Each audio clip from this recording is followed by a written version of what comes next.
Some prayers fall like rain, some dreams fade away, some love ends too soon before we're ready. The silence gets loud, the night feels so long, and faith feels fragile when everything's gone. I try to do the right thing, try to walk your way, but the road keeps leading me through another storm of pain. Every promise feels distant, every hope feels thin, and I'm staring at the pieces of the life I thought I lived. They say you're close to the broken, they say you hear every cry, but tonight the sky feels empty, and I'm asking why. God, why do good hearts break? Why does love sometimes fade? Why do the faithful bleed when they're trying to walk in your way? I don't understand this pain or the tears that fall like rain, but I'll bring my shattered faith and whisper your name. Jesus, help me trust again.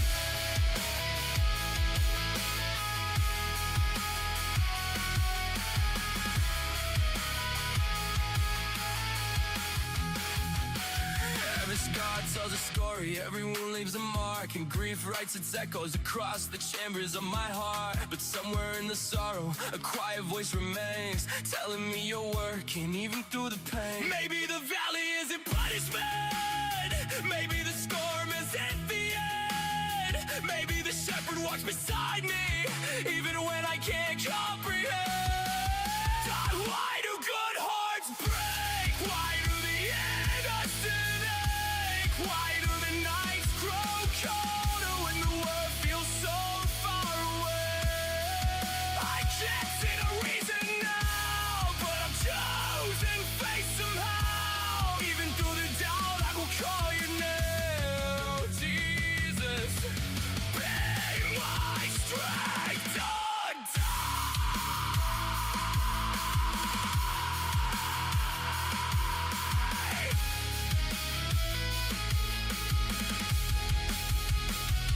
Making broken hearts hard places where your mercy enters in. Maybe every shattered moment is where healing can begin. If the cross has shown me anything, is that love survives the pain. So I'll trust the hands that hold the stars are holding me the same. God, don't cut us break, you never walk away. Even in the deepest night, your love will make a way. So I'll trust you through the tears, through the questions and the fears, even when I cannot see. Jesus, carry me. Carry me.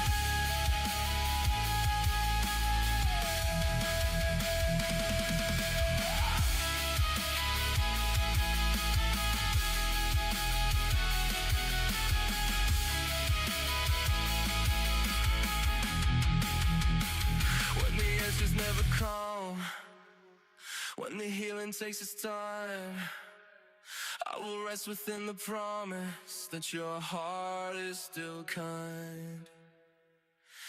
Even when good hearts break, you're still divine.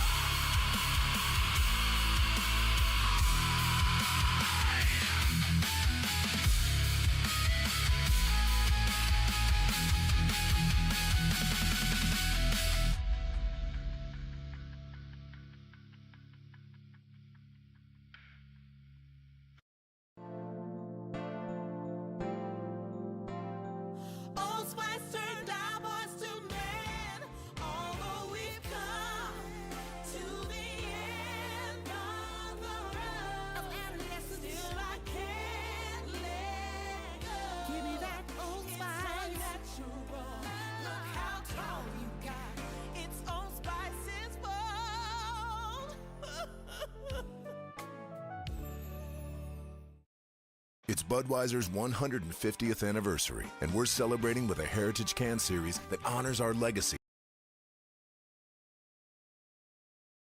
What's up, chat?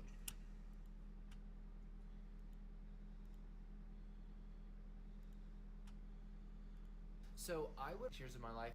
Hustled my little butt right back to the lodge.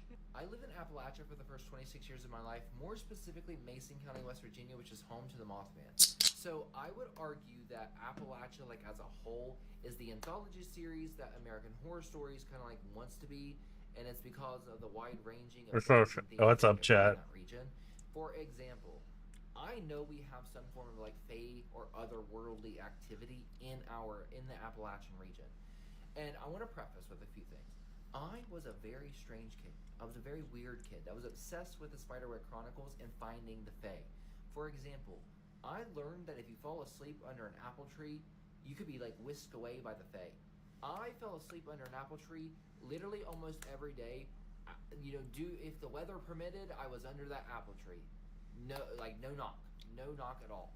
And like, I loved my home life. I loved my mom and them, but I knew there was something better than the human experience of like this monotonous system. And I was just like, oh, yep, I'm out of here. I want the fae to take me. So I started sleeping under apple trees. And, that died off. That died out a little, after starting it, because nothing was happening. No fae took me, because I'm obviously here to this day.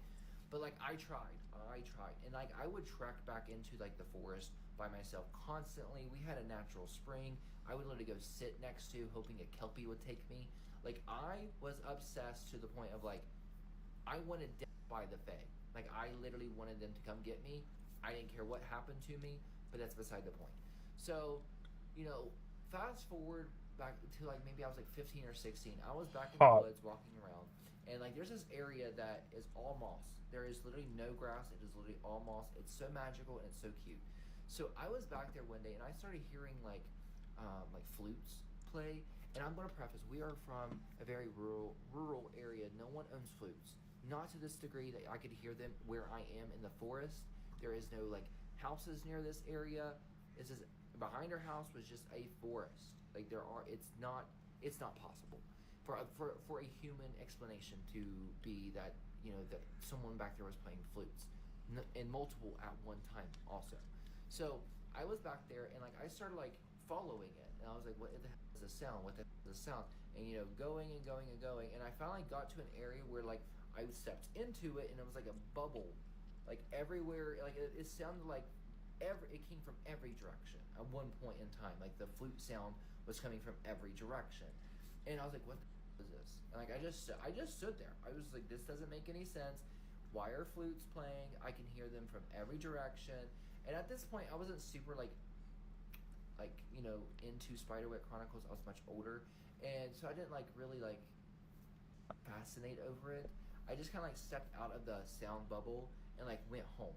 But ever since that day, I'm like, what is that? It was a hallucination, hallucinatory audio. I don't know, but I do believe that has some form of fae connection. So looking into folklore and stuff, these occurrences do occur, but in Japan or in Celtic regions and stuff like that. I just want to preface I'm not trying to equate this to those. It's just a weird occurrence. I witnessed phantom music in the forest behind our house once, and it was profound and it was weird. I'm going to share with you my true Appalachian horror story. It is the scariest paranormal experience I've ever had in my life, of which I have had many. So, basically, I didn't follow the rules exactly. Yeah, messed up.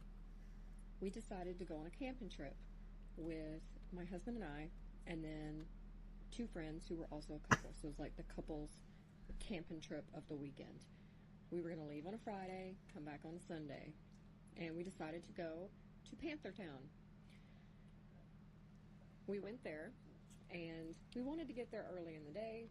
My husband had one of the GPSs that he had used in the Army, and our cell phones weren't working. And he was able to, we were just walking. We had no idea where we was going, no plan. and he was tracking our progress on his GPS. It was mapping it out so we'd be able to get back to the car. So you park at the bottom in this parking lot, and then you just start hiking. Well, we ended up off trail, just going through all different areas of granite, and then some wet areas, and really thick areas of really tall weeds, and then trees.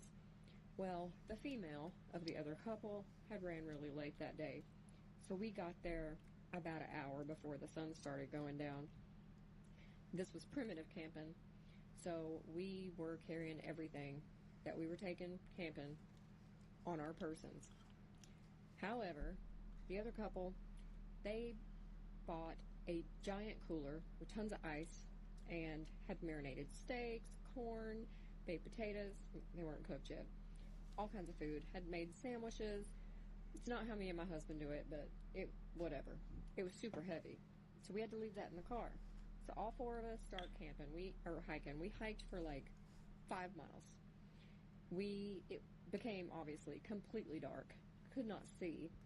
So me and the other female kind of stopped for a minute, and my husband and his friend went and found the spot that we were going to make camp in.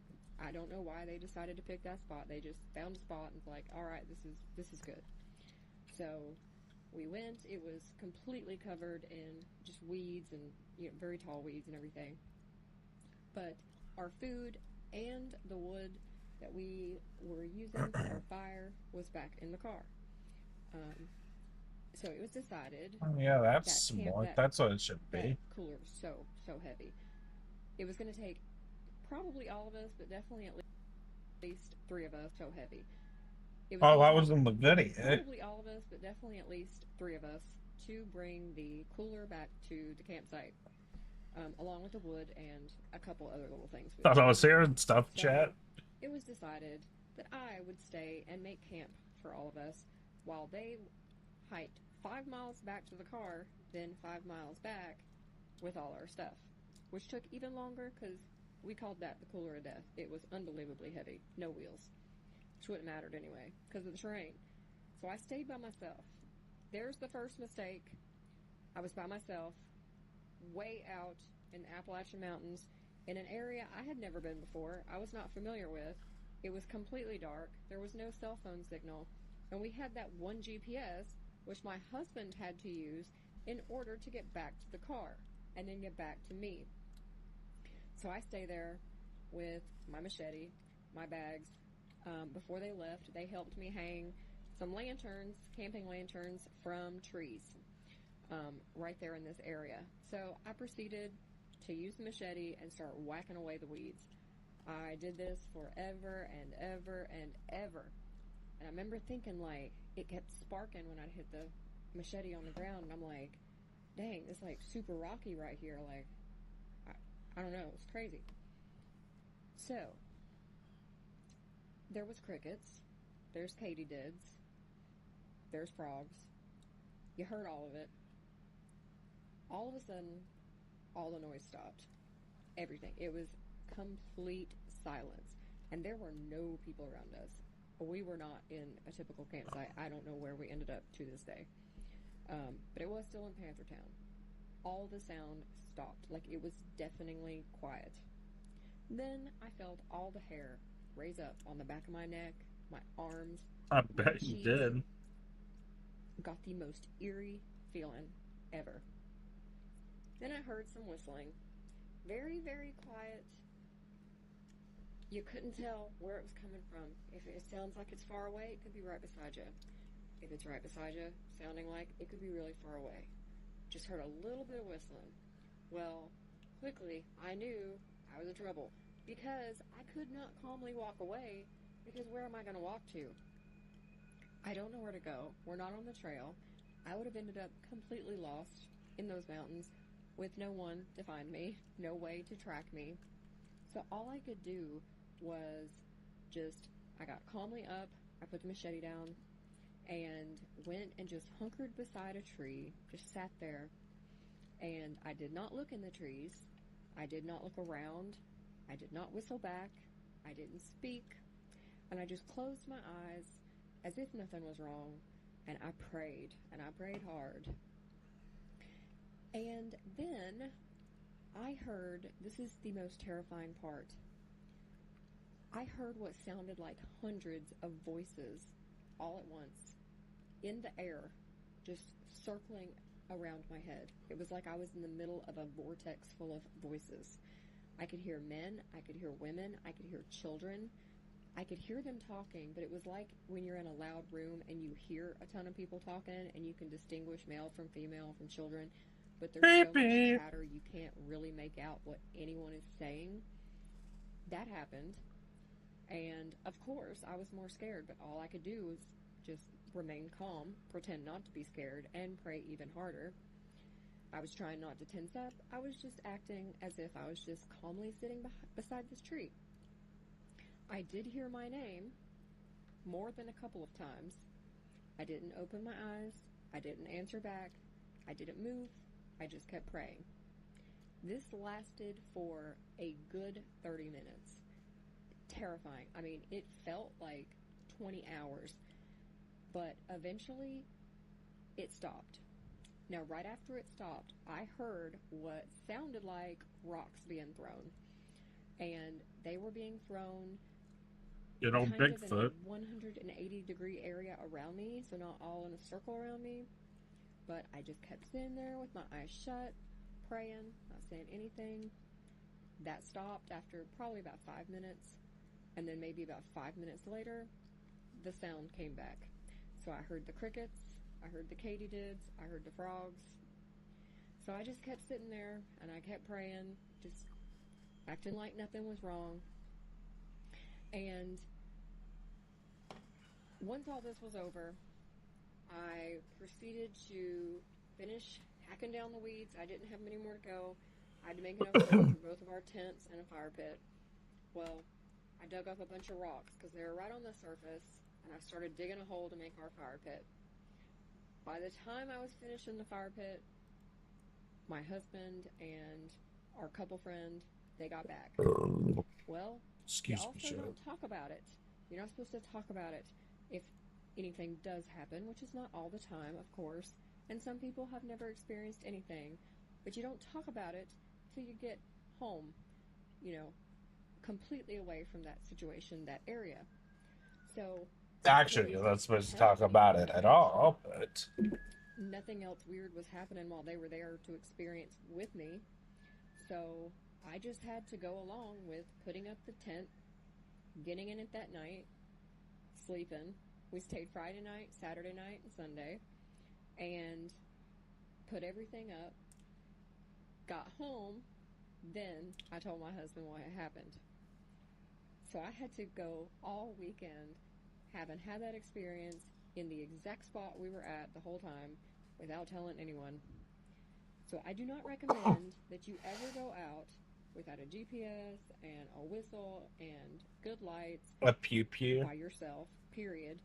Do not get separated from your group. I knew better. We know better. But, whatever. Don't do what I did. And make sure that if something happens, whether it's a creepy Appalachian paranormal thing or a wild animal or a crazy person that happens to be out there, make sure you know how to get back to your car. When I first moved to the Appalachians, this was a decade and a half, I learned very quickly, if you see something, no you didn't. If you hear something, no you didn't. Don't look up in the trees. Mind your business. Mind your business. Don't go putting your nose in places that don't belong. True. I found that out fast. This one in particular was my first time witnessing something. It spooked me. I was out four-wheeling with some friends. It was me, my daughter's father, and a couple other friends. We were just out joyriding, riding four-wheelers in the woods. Oh, I done went up a hill like this. I'm holding on for dear life. Thought for sure we were going to fly backwards as we were going, like, straight up. You don't do that. But either way, I say, get the hell off that four-wheeler. I'm taking mine. You can take yours. We all went off on our own, and, we were still in eyes distance, and we could talk to each other. We had talkies. We could talkie back and forth, all that. cell phones don't work in the Appalachians. I learned that quick. I go off on my own, and I thought I seen something in the distance. No, you I thought it didn't. was a puppy. I thought somebody done threw their babies out. Me, being, I'm new in this area. I didn't know no better. I was told, as long as you stick to yourself, you mind your own business, you'll be good. I said, well, if I see an animal, I'm gonna make it my business. That's my business now. So I dilly-dally along, going along down there on my four-wheeler, and there ain't no dog. I'm like, well, where the heck did it go? It must have heard me coming. I swore this puppy stayed in my eyesight the whole way there. But I got there. There was no damn puppy. So I'm like, well, maybe you went around somewhere. So I'm looking around. And I catch from the corner of my eye a stone. Like, well, what is that? So I walk over to it. I move around. It's a headstone. Guess what my dumb ass did? I picked that damn headstone up, stuck it on my four-wheeler, and brought it home. Yeah. I sat outside my house. I did. Smart. I sat Smart. right outside my house. I figured it was fine. My boyfriend at the time said, what is that? I told him I found it in the woods. He said, you brought a headstone out of the woods? Yeah, I did. He's like, I got nothing to do with this. Started praying and all this other stuff, and I was like, it's a headstone. It was a little weird to me. A couple days go by. I come home. Tell me why every single cupboard door in the kitchen was open. Well, why does dummy do that? I didn't even think anything about the headstone outside. I didn't think nothing of it. I know I didn't do it. So I figured this fool was looking for something to eat and couldn't find nothing, so he went through all the cupboards and just left it open. No, that's not what happened at all. Later that night, he comes home, and I ask him about it, and I say, hey, what's the deal with this? He just said, what are you talking about? When I left, you left after me. Oh, yeah. I was the last person out of this house. He didn't do it. Okay. A couple days goes by, nothing happens. Nothing. Then I come home. Every faucet is running in the windows. Every window in the house was open. Every cupboard in the house was open. Whoa. What's going on? And this was winter. Dead winter. And I know Better get a windows priest aren't in the open very long house. 'cause I have dogs, and the dog didn't. I mean, he was old at the time, but he would have still barked or something, He was scared of his own shadow like I was. So it went on like that. I'd come home and things would be missing. Things would get misplaced. I knew where I sat my keys at. We had a special spot by the front door where I always put my keys. And every time I go get my keys were laying clear on the other side of the room. A lot of crazy stuff was happening, and I could not figure out why. And then one night, I came home. It was 2:30 in the morning, roughly. Walk in, and my TV's on. That wasn't very unusual for me. I didn't think anything of it. I sit down. My boyfriend at the time went to go take a shower. I was just sitting there chilling. I don't like telling these stories. My dog just started barking. Anyways, I was just chilling. Just sitting here shooting. He's in the shower. And my doorknob going out the back door, which is where that headstone was sitting, started shaking. Nope. I thought somebody was trying to get in. So I grabbed and walked to the back door. Nothing was there. I'm like, what the is going on? Like, what the man? I didn't know what the going on. I just started feeling an overwhelming sadness. I was on the verge of crying. It hit me like a ton of bricks out of nowhere. And I go sit back down. The doorknob started shaking again. I was like, there is no way this is happening right now. There's no way. And so I run to the bathroom, sloping that shower curtain. I'm like, you better figure out what's wrong with this house. Either there's some crazy around this house shaking this doorknob. You need to figure it out. And he said, you need to take that headstone back to where you got it from, pray, leave it, and walk away. I'm like, for real? Yes, that's what you need to do. I grabbed the headstone. That headstone, I picked when I can't even explain how it made me feel when I picked it up. I've never felt nothing like this before. It was weird.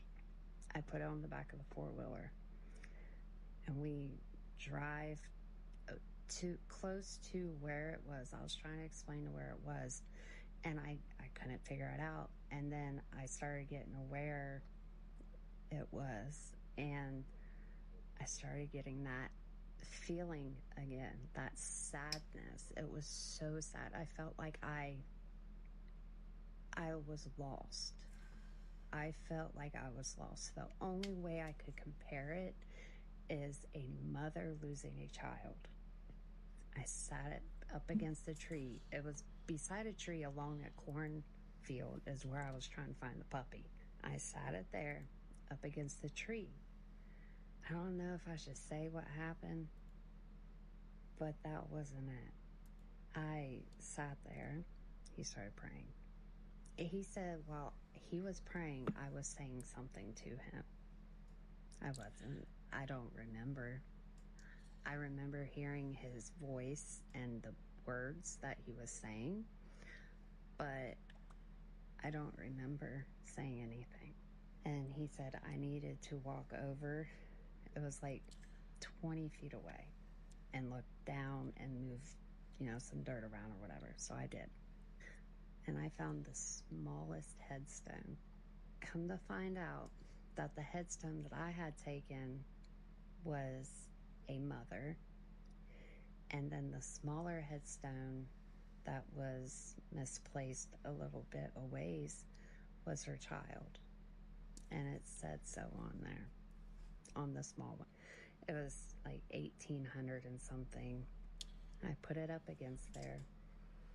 I just felt relief. This story comes from one of my viewers that lives in the All right, chat. That's gonna be it for tonight. I hope you have a blessed night. God bless y'all.